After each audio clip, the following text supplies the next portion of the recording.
Welcome to the intersection of technology, cybersecurity, and society. Welcome to ITSPmagazine. You're listening to a new Two Cyber Chicks podcast. You're about to join Erika and Jax for an inclusive cybersecurity conversation designed to educate and break the stereotypes of cybersecurity professionals while providing life hacks on how to handle burnout, networking, and goal setting. Knowledge is power, now more than ever.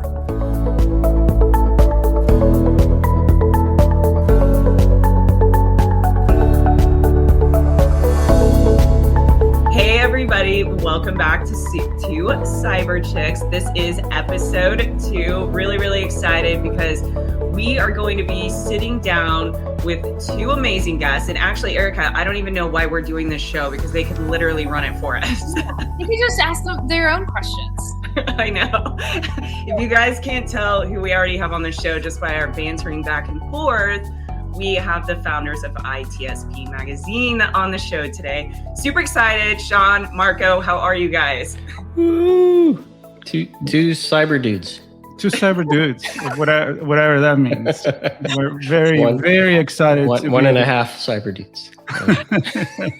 We were really trying to do like the whole banter thing before. You guys do it really well, and I don't think we nailed it as well, Erika, but I think we'll get it figured out. That was good.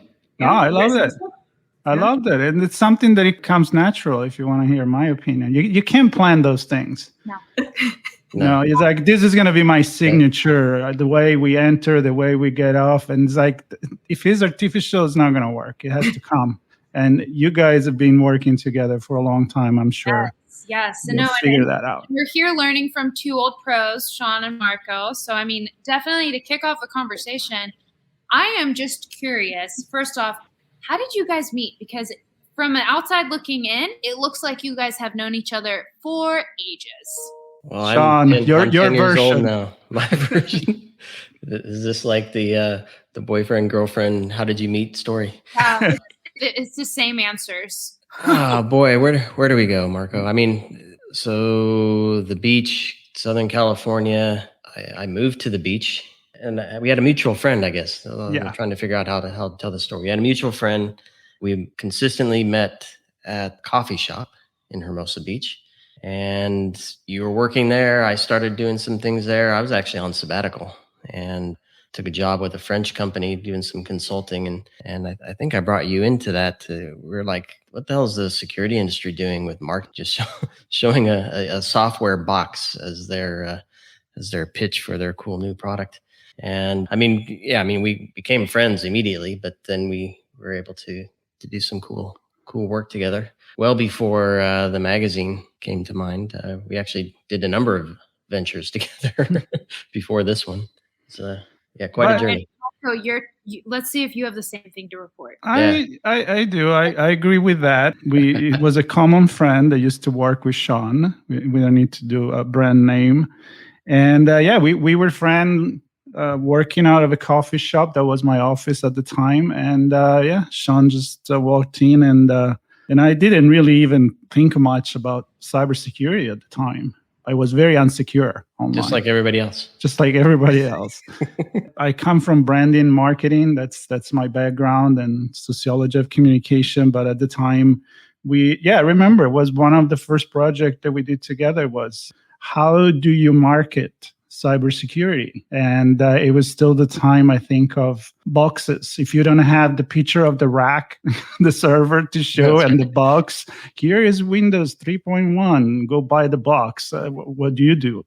And so we started talking about the need to humanize the experience. And then I think he started brewing ITSPmagazine right there, that connection between cybersecurity and society. What is the perception of it? That's how we met. It was way longer than when we started ITSPmagazine. Yes. And I remember, Sean, that time that you dragged me to RSA conference the first time. That's right. That was my first dive in. I don't even remember what it was like. What was it? 2015, something like that. Something like that. Yeah. Fun. Now we are. Here we are. I think we did a couple other ventures too. Like remember the Town Barker, the Town Barker and Community Shopper. Yep. Yeah. Few things. A few consumer-driven projects that I think we learned a number of lessons as we entered the ITSPmagazine world. Of how not to do stuff. Yeah, mostly what you learn is how not to do something. How not to waste a bunch of money. Yeah. Failing is the best way to learn, though. Fail forward. I love when they say fail forward. I mean, when I fall, I always fall forward. Unless I'm snowboarding, I don't know how many times. Yeah, you don't want to do that. Yeah. Well, you hope you fall backwards and you snowboard though, Marco, don't you?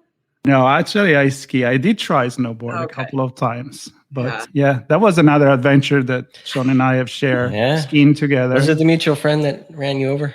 No, that was some guy with a snowboard that ran me over while I was just sitting there, and I lost my couple of things there. Yeah, that was fun.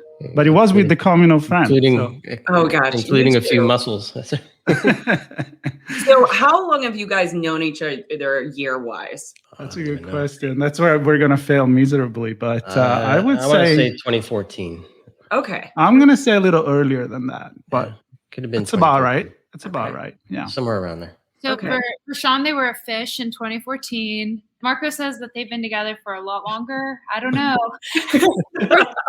I was asking for the commitment. This is hysterical. I am loving this. So, just so I have a clear picture of this, before you guys met, you were in the cybersecurity space? I've been doing this for a long time. Okay, so you've been there, but Marco, you got kind of brought into it because of Sean, and then you went to RSA in 2015, and that must have been an experience for you. But before that, you had no cybersecurity background or anything like that. No, I still don't even consider myself. We were joking before starting. I don't even know if I am in cybersecurity yet. I'm always the one that bring the outside view, like the what if, right? What I just take the point of view of society and the regular people or the business person. And I think that's what make us that kind of odd couple when we do the magazine, when we do the show, even when we moderate a panel, there's always okay, you're the one with the stock of IT stuff, and I am the stock with the human in it. So I think that's the dynamic that we have. But yeah, my background is political science, sociology of communication, and a lot of branding and advertising, which it kind of, again, it's how we started to look at this cybersecurity world in that way. And I think it applies to even the way that we are portraying our industry into the world, and how it's a cool, and I think we had this conversation with you, Jax, it's a cool profession, but we're not good at making it cool. So it's really weird. Unless you're a hacker. I checked. 2007.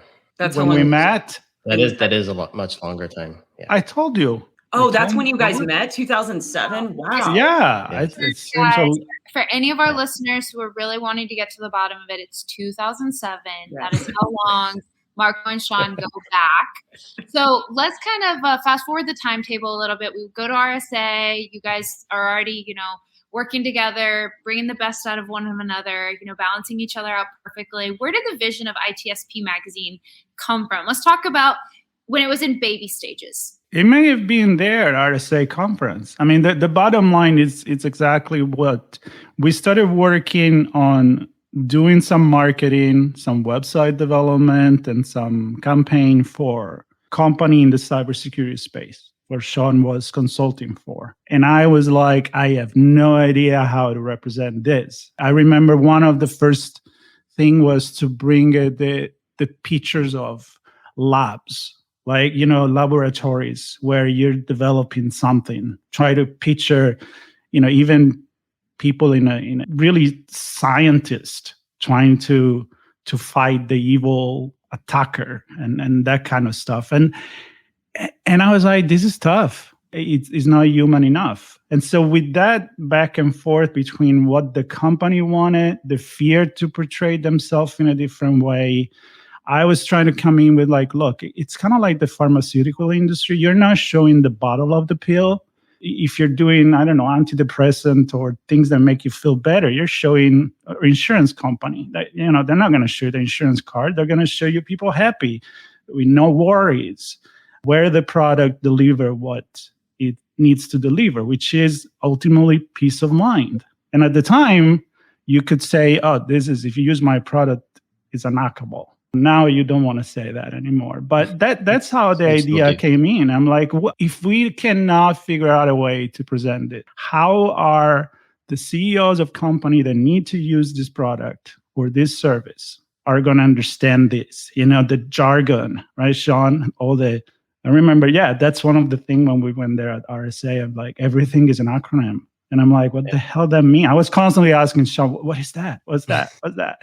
Exactly. Yeah, and I think the other thing is, I'm going to give a shout out to good buddy Dan Kaplan, who was editor at ITSPmagazine, because he basically helped me break in journalistic perspective.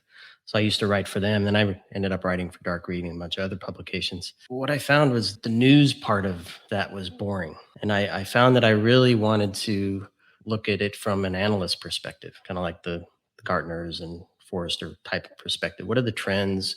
Where are things going? Where's the tech stack going? Where's the human stack going? And what are the stories around that? And so the news was boring. The stories were really, for me, what drove my brain to really dig into things. And then the next level was, what do you do with that story? I'm looking to protect my business. And I often say, how do you operationalize security? Who's the team involved? What do they have to do? Who are the stakeholders? How do they implement it? How do they manage it? How do they measure it? How do they deal with risks in their own programs? And I have a program manager head by default. So everything to me looks like a project, A to Z, with ambiguity and milestones and all kinds of stuff going on. So for me, it was really around taking those stories from an analytical trends, storytelling perspective and bring that to life as well. Some of the first stuff at ITSPmagazine, you can tell from the name, we were a magazine, did a lot of written stuff. We had a lot of contributed stuff as well. And eventually we found that telling stories audibly was something we really wanted to do, hence the podcast. Yeah. And if I may add that, it's how then you translate that story of an analyst, of somebody that work in the industry, into a sales story, into that B2B relationship that you need to have. And then from there, it became even more fun, because then it became not just a B2B, but a B2C, and try to educate the users. And so it became really relevant, what Sean said, the storytelling, and how you need to tell the story in different way, not changing the story, right? But changing the way that you tell the story so that you can appeal to whomever your target audience is at the time. Is that the boards? Is it investors? Is that the final user? And everybody, really. That's the bottom line. So, and that's ITSPmagazine. We're still working on that. Every day it changes. Can you guys share a little bit about the platform now with the listeners of how it's formatted, and how, like, Erika and I have a spot with ITSPmagazine and kind of the vision behind that, how that works? It's exactly this. You're telling different stories. You come from different background. You have your own experience. You focus on a specific topic, and everybody is passionate about something. This industry certainly is not the kind of industry that you can know everything. Although some people, I think they do, but not going there. So everybody, Sean and I always say, look, we need more people to tell story from their point of view. Diversity, inclusion, not trying to tell the story the same way has always been at the core of what we do. As a matter of fact, if we want to go back in time again, when we started, one of the first column was actually about equality, right? With Changxi Wang.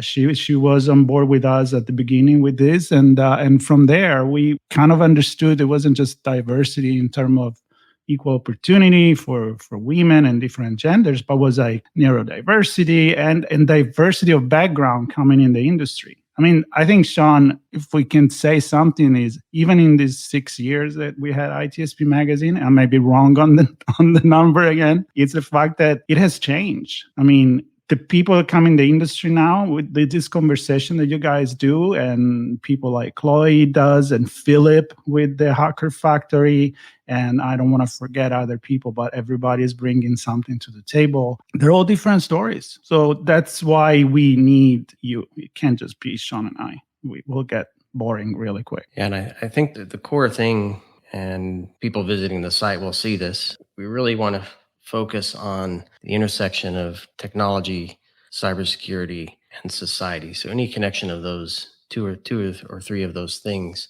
really drives us. And there's a human element in that. There's a societal element in that. There's technology supporting that. And of course, we need to do all of that in a way that serves us as humans, not the other way around. And that means everybody needs to have a place at the table and a voice in the room and an opportunity to help define what we want in life using technology in a secure and safe way. And so I think we're constantly looking at new conversations, and Marco and I have our own little channels, our channels that we run, but we're constantly getting requests for and referrals for folks who are interested in bringing different conversations that fit at that intersection. So it's pretty cool. Yeah, and you guys have a lot of different voices and different individuals, different podcasts like Erika's and mine, and it has to be a lot to manage. I know for us, we've gone through our set of challenges, figuring out the best flow of like who's going to fill out the podcast form, because there's a lot of people don't realize there's a lot of back end to running a podcast. Who's going to fill out the form? Who's going to do the podcast edits? Who's going to do this? You guys do a lot on your end. Can you share with us a little bit of the challenges that you guys had building this out, and maybe have currently had with some of the restructuring, the things that you guys are doing right now with your branding? You want me to go? This is my favorite thing, Mark. It's operations. So you go with that. It is operations. Then I'll jump in with the humans. How do you operationalize the ghost in the machine? How do you operationalize a podcast platform? For me, it's two parts. One is communication, and the other is automation. And of course, you can't do automation well if you don't know how something's going to work in the first place. You have to have that kind of down right.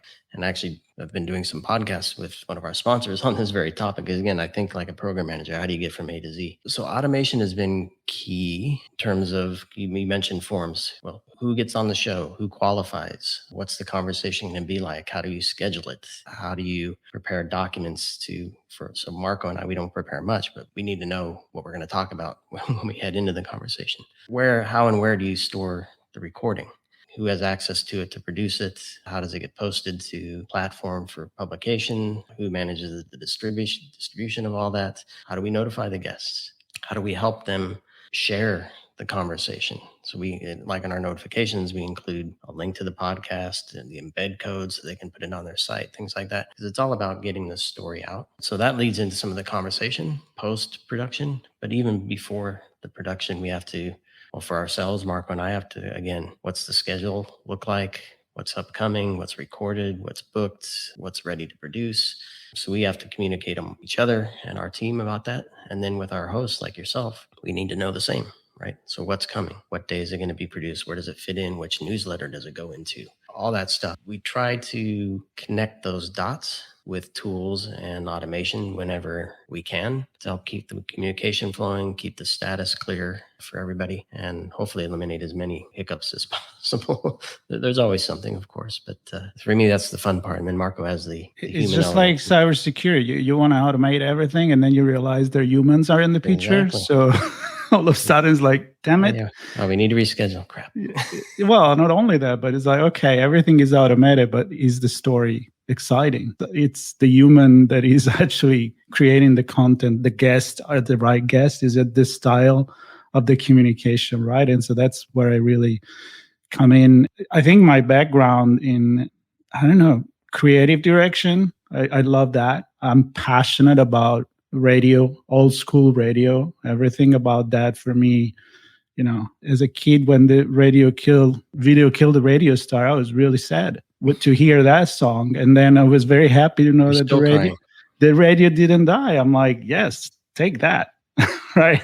And then the we even internet have a radio. Oh, I have plenty of like vintage radio. I love those. You can see it. I mean, there's ITSP Magazine radio as well. Oh, there is an ITSP Magazine radio in kind of a beta version still, but it's going. It's a web radio. So I'll try to bring it in on the table. But to connect with that, for me, the big part is I was just looking at the channel that we have now. Some came and some have gone. Some people thought they could do and commit, but as you guys said, all of you, it's a lot of work. It's not just well, you're a guest, sure, show up, talk whatever, answer the question as long as you're qualified. That's cool. But when you are creating something that people are waiting excitingly to be when it's dropping the next episode and be excited about it and have that repetition, that familiarity with the style of the host and why people tune in at the radio at that time. Like now with podcasts, we can tune in whenever we want, but it's like TV before streaming or before VHS or before TiVo. That was fun.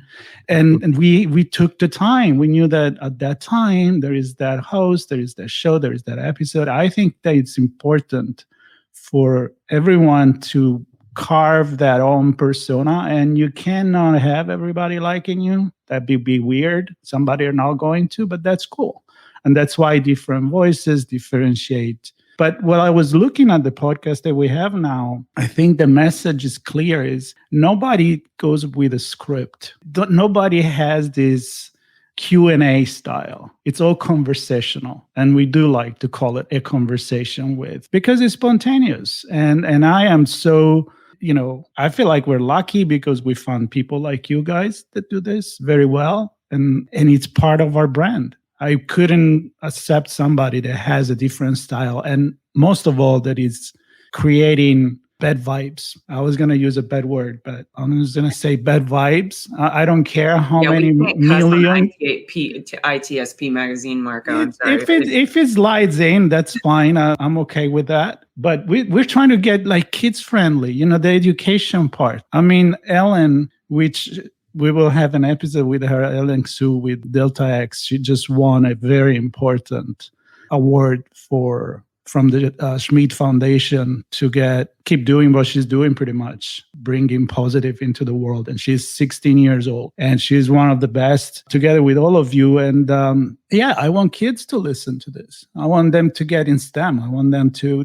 get excited. I want them to think of hackers as cool people that are saving the world, not whatever that the mass media are portraying them right now. So it's a big battle, but we're all fighting it together. So that's cool. Well, the cool thing, and I'll just touch on Ellen's work briefly, because that's an audience that needs to know about STEM and cybersecurity, and they're probably not going to listen to Marco and I. So Ellen's perfect for that. The growth that she's had, she started off with an organization out of San Diego and then brought it on as her own show, recently rebranded it to Delta X. And she's having some great conversations around technology and innovation and a lot of things that students are interested in. Kids, she's a kid. Kids her age, and she's doing an amazing job.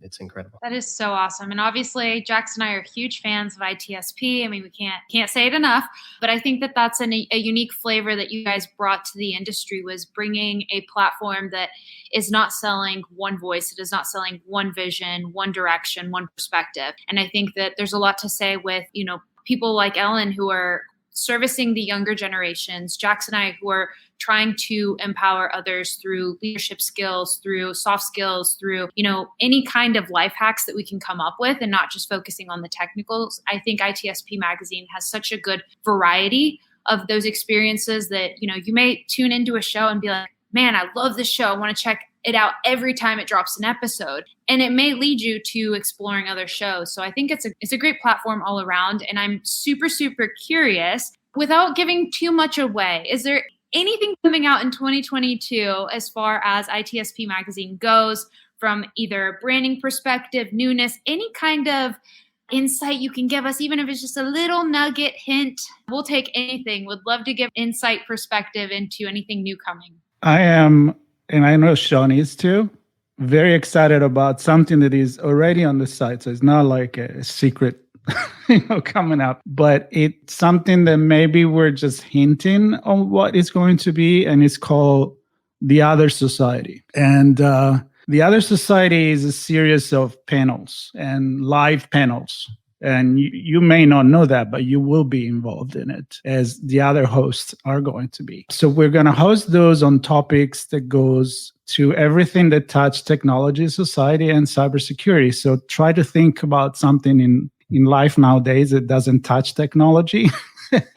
And that'd be a challenge. So it's going to be very, very wide in terms of topics. We're going to talk about artificial intelligence, smart cities, digital transformation, although that's an old word anyway, cybersecurity and ethical hacking, and machine learning, and the metaverse and virtual reality, and all those fun stuff that we want to involve people. But the way we want to do that, it's in the name. So The Other Society for us, and if people go on the website and they look at the banner we're using, there is 2 planets Earth, which was one of the images taken from NASA, one of the Apollo mission from going around the moon. And it's 2 planets. It is the same planet. We just overlapped the image to show that there is something better out there that we can build together. And that's possible if we harness technology to serve humanity and not just following, and now I'm going to say it, Sean, the blinking lights. And just because they're cool, we're going to take that. So really thinking about the things that we do, how we can do it better, clean energy being one of the renewable, circular economy. I mean, we want to talk about all that stuff. And cybersecurity, it's part of each one of it because that's how we live our life. So I'm excited about that and bringing really big brains into the conversation. Yeah. So picture a CES, or it's the one in Austin, I can't remember the name of it, the conference in Austin. Anyway, picture something like that, and picture your favorite panel discussion at one of those events.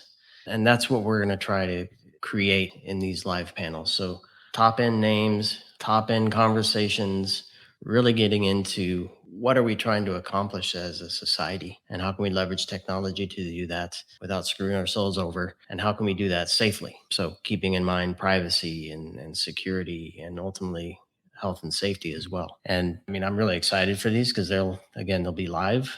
They'll be really, really good conversations. It's almost like every couple of weeks you can attend one of your favorite panel sessions at a really cool conference. That'll be really cool. I'm excited for that. Well, Marco, Sean, it's about that time. But before we wrap up, we want to first thank you both for coming on to the show and just sharing your insights into the inner workings of running a podcast and what that looks like. But before we hop off, if there are any individuals that are listening to this right now that either just want to reach out to you, better support ITSP Magazine, or maybe they want to host a podcast with you, what is the best way for them to be able to reach you? Well, I believe there's a spot on the site, and I probably should look this up, where you can say you want to host. Marco, do you have the URL?